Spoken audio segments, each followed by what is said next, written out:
మహద్గురు మహద్వాక్యాలు. స్వామివారికి వివిధ స్థాయిలో విలక్షణాభావంతో కూడిన నానా రకాల శిష్యులు ఉన్నారు.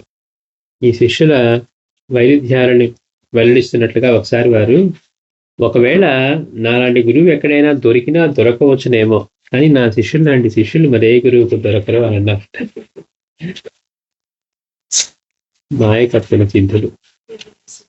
సత్యాన్వేషకులైన సాధకులందరూ ప్రారంభంలో త్రికరణ శుద్ధితో తమ సాధనను ప్రారంభించి సాధనా ఫలితంగా తమకు ప్రాప్తించిన సిద్ధులకు విర్రవీగుతూ అదే పరమ లక్ష్యమని భ్రమిస్తూ మాయలో పడి అర్ధాంతంగా తమ సత్యాన్వేషణను విడనాడి హంగామాలకు గురై చివరికి అధోగతి చెందుతూ ఉంటారు. అంటే సాధన చేసేవాళ్ళు బాగా తీవ్ర స్థాయిలో ముందు సత్యాన్వేషణ చేయాలని చూస్తారు, తను ఎవరో తెలుసుకోవాలి, ఆత్మజ్ఞానం పొందాలని. ఆ చేసే ప్రయత్నంలో కొంతకాలం మంచి సాధన చేస్తే గనక వాళ్ళకి ప్రాప్తించినటువంటి సిద్ధులకు విర్రవీగుతూ ఒక అదే పరమ లక్ష్యమేమో, ఒక అలా శక్తులు సాధించడమే అని మాయలో పడి అర్ధాంతంగా తమ సత్యాన్వేషణ అంటే చివరిదాకా వెళ్ళరు. అందుకే అంటారు బాబా, సిద్ధులనే క్రూరముగాలకు బలయ్యారు అని. అందుకని అర్ధాంతంగా తమ సత్యాన్వేషణ విడనాడి హంగామాలకు వాటికి గురై చివరకు అధోగతి చెందుతూ ఉంటారు. ఇప్పుడు చూడండి, మనమైనా ఇప్పుడు ఒక అన్ని సిద్ధులు ఉండి ప్రదర్శించకుండా సాధువు ఊరికే సామాన్యంగా వచ్చాడు అనుకోండి, ఒక అవధూత ఎవరు, అసలు మనం గుర్తించాం. అదే ఏదన్నా ఒకటి చేసేవాడు వస్తే వాడికి జ్ఞానం ఉందా లేదా చూడం, వాడు చేయగలిగితే వాడి వెంట జనం పిచ్చిపెట్టినట్టు పడతారనమాట. ఇలాంటి వారందరూ సిద్ధులు స్వామివారి దివ్య సన్నిధిగా వచ్చి అందులో కొందరు గుణపాఠం నేర్చుకున్నారంటే మరికొందరు గర్విష్ఠులుగానే వెళ్ళిపోయారు. కొందరేమో స్వామి దగ్గరికి వచ్చి అహంకారాన్ని వాళ్ళ సిద్ధులు ప్రదర్శించబోయి చేయలేక వాళ్ళు తెలుసుకొని వారి దగ్గర గుణపాఠం నేర్చుకున్నారు. కొంతమంది ఏమో అహంకారంతోనే తిరిగి వెళ్ళిపోయారట. అలాంటి ఒక సందర్భంలో భక్తులు ఈ ప్రశ్నకు స్వామివారు ఎంతో కష్టపడి పాపం అతను సిద్ధులైనారు, కానీ ఇలా కేవలం పరువు ప్రతిష్టల కొరకు విచక్షణారహితంగా ఆ శక్తిని దుర్వినియోగం చేయకుండా 10 మందికి మేలు జరిగేట్లు చేసి ఇహపరాలను సమన్వయపరుస్తూ బ్రతికినట్లయితే ఆ సాధన వల్ల అతనికి మంగళం కలుగుతుంది, లేదా మాయలో పడి కొట్టుమిట్టాడవలసి వస్తుంది అని సాధకులందరికీ వర్తించే విధంగా స్వామివారు వివరించారట. అంటే వాళ్ళకి కొంచెం రాగానే వెంటనే ఏమవుతుందంటే అహంకారం వచ్చేస్తుంది, కీర్తి మీద ఇది కలుగుతుంది, ఇదే ఏదో పరమ లక్ష్యం. ఒక్కదానికి ఒక్క మెట్టు దాకా వెళ్ళగానే ఇంకా ఎన్నో ఉన్నాయని విషయం మర్చిపోతారు. తను దేనికోసం సాధన ప్రారంభించాడో అది మర్చిపోయి బై ప్రోడక్ట్ లాగా వచ్చిన సిద్ధుల్లో లేకపోతే ఇంకొక శక్తుల్లో వాటిని చూసి వాళ్ళు ఈ భ్రమలన్నిటికీ లోనయ్యి ఇది అవుతారు అని చెప్తున్నారు స్వామి. అందుకని వచ్చిన శక్తిని పరువు ప్రతిష్టల కోసం అలాగే విచక్షణారహితంగా ఆ శక్తిని దుర్వినియోగం చేయకుండా 10 మందికి మేలు జరిగేట్లు చేసి ఇహపరాలను కనుక సమన్వయపరుస్తూ బ్రతికినట్లయితే ఆ సాధన వల్ల అతనికి మంగళం కలుగుతుంది, లేదా మాయలో పడి కొట్టుమిట్టాడవలసి వస్తుంది అన్నారు.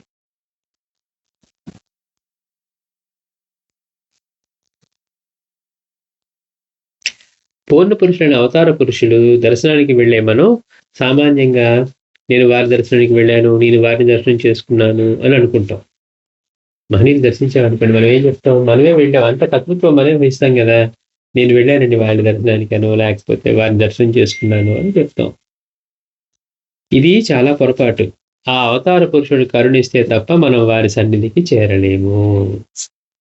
మనం వెళ్ళామనుకోవటం మనం అనుకుంటూ ఉంటాం, కానీ నిజానికి ఆ అవతార పురుషుడు కరుణిస్తే తప్ప మనం వారి సన్నిధికి చేరలేం. ఇది అక్షరాలా నిజమని నిరూపిస్తున్నట్టుగా ఒకసారి స్వామివారు అర్హుడైన వాడిని ఎక్కడున్నా రప్పించుకుంటాను అని అన్నారు.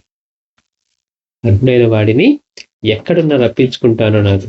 అలా మరొకసారి భక్తుల కోరిక మేరకు వారు ఒక ఊరికి వెళ్ళాలనుకుంటే ఆ ఊరిలోని శిష్యుడు, స్వామీజీ తమరు వస్తున్నారని భక్తులకు తెలుపవచ్చా అని అడిగాడట. అంటే మీరు వస్తున్నారు, అందరికీ స్వామివారి వస్తున్నారని తెలుపవచ్చా అని అడిగితే వారు, నీకు ఇదంతా అనవసరం, ఎవరిని రప్పించుకోవాలో వాళ్ళని నేనే రప్పించుకుంటాను.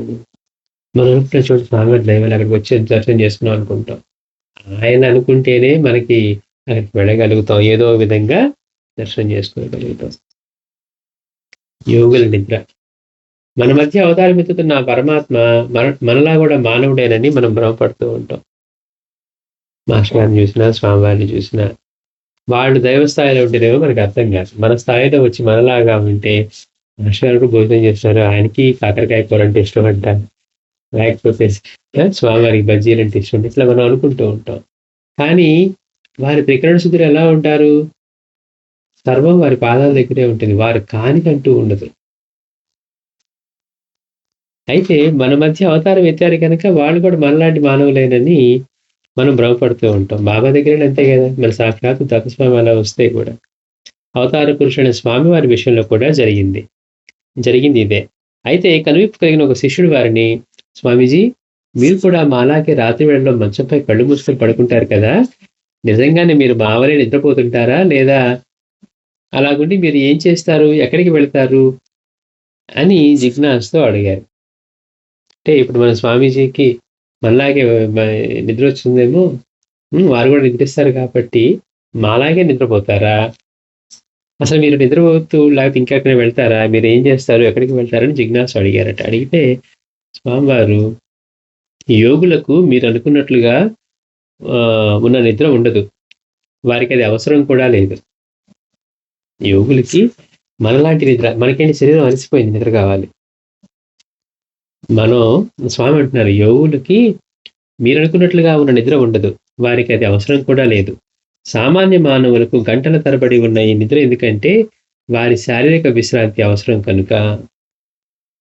వాళ్ళకి, మనందరికీ శరీరానికి విశ్రాంతి అవసరం, అందుకోసం మనకి నిద్ర కనుక. కావాలంటే ఈ విశ్రాంతిని యోగులు ఒక క్షణంలో పొందగలరు. శరీరానికి సంబంధించిన కనుక ఇదే అయితే యోగులు ఒక క్షణంలో పొందగలరు. అందుకే చూడండి, కొంతమంది మెడిటేషన్ చేసే వాళ్ళకు కూడా ఎట్లా ఉంటుంది, రోజు ఇక్కడ డాక్టర్లు చెప్పినట్టు 8 గంటలు నిద్రపోవాలి, రాత్రి మీరు వెనకబడ్డారు, మీకు ఆరోగ్యం దెబ్బతింటుంది, 8 గంటలు 9 గంటలు నిద్రపోవాలి అని. కానీ వాళ్ళు మర్చిపోయేది ఏంటి, బాడీకి రెస్ట్ ఎట్లా ఇవ్వాలి. ధ్యానంలో ఎంత రెస్ట్ దొరుకుతుంది, ఒక అరగంట సేపు ధ్యానం చేయగలిగితే 5-6 గంటలు నిద్రతో సమానం అన్నమాట. అందులో ఇక ప్రశాంతంగా ఉండి బాడీ రిలాక్స్ అయ్యి యోగాన్ని, ధ్యానాన్ని కనుక సిద్ధించుకున్న వాళ్ళైతే, ఎక్కువ అలవాటు చేసుకున్న వాళ్ళు, ఇంకా మనలాంటి వాళ్ళు సామాన్యులకే అంత రిలాక్స్ అవుతూ ఉంటే ఇక యోగి ఎలాంటి స్థితిలో ఉంటారు. కనుక అలాంటిది మీరు పొందేది ఒక్క క్షణం చాలంటున్నారు స్వామి. ఒక్క క్షణంలో సామాన్య మానవులకు గంటల తరబడి ఉన్న నిద్ర ఎందుకంటే వారికి శారీరక విశ్రాంతి అవసరం కనుక. కావాలంటే ఈ విశ్రాంతిని యోగులు ఒక క్షణంలో కూడా పొందగలరు. మీ దృష్టికి గోచరిస్తున్నటువంటి వారి ఆ నిద్ర సామాన్యమైన నిద్ర కాదు, అది యోగ నిద్ర. ఆ నిద్రలో వారు సామాన్య మానవులకు అనూహ్యమైన కొన్ని ప్రక్రియల్లో ఉంటారు. బ్రహ్మానందం వంటి పరమానందంలో మునిగి తేలటం అనేది అందులో ఒకటి. అంటే దానిలో కూడా వాళ్ళు ఎప్పుడు బ్రహ్మానందంలో తేలుతూ ఉంటారట. అంటే అది అదొకటేనా అంటే కాదట, వాటిలో అదొకటి. మా గురించి చెప్పాలంటే మాకెన్నో పనులుంటాయి. స్వామీజీ చెప్తున్నారు, మా గురించి చెప్పాలంటే మాకెన్నో పనులుంటాయి. అందుకే చూడండి, సాయినాథ్ దగ్గర కూడా రాత్రి పొద్దున తర్వాత అన్ని ఏ లోకాలకు వెళ్ళింది, వాళ్ళని ఎక్కడెక్కడ రక్షించింది, ఏ బిడ్డని ఏ తల్లి గర్భంలో ఉంచింది, అక్కడ ఎవరికి ఏం జరిగింది, ఇవన్నీ ఎట్లా చెప్తున్నారు బాబా. అదే స్వామీజీ కూడా చెప్తున్నారు, మీరు అనుకునే నిద్ర లాంటిది కాదు మా నిద్ర, యోగ నిద్ర. పైగా ఆ యోగ నిద్రలో ఎప్పుడు బ్రహ్మానందంలో తేలుతూ ఉంటాం. అందులో అదే ఒక పార్ట్ మాత్రమే. కానీ మా గురించి చెప్పాలంటే మాకెన్నో పనులుంటాయి. అలాగే మేము ఆ ఆనందంలో కరిగిపోతాం. మళ్ళీ మీకోసం పాల నుండి వెన్న తీస్తున్నట్లుగా అందులో నుండి ఉద్భవిస్తాం. ఇది నిరంతరం జరుగుతున్న ఒక ప్రక్రియ అని బోధించారు. కాబట్టి ఎన్నో వేల రోజులు వెళ్ళాలంటారు.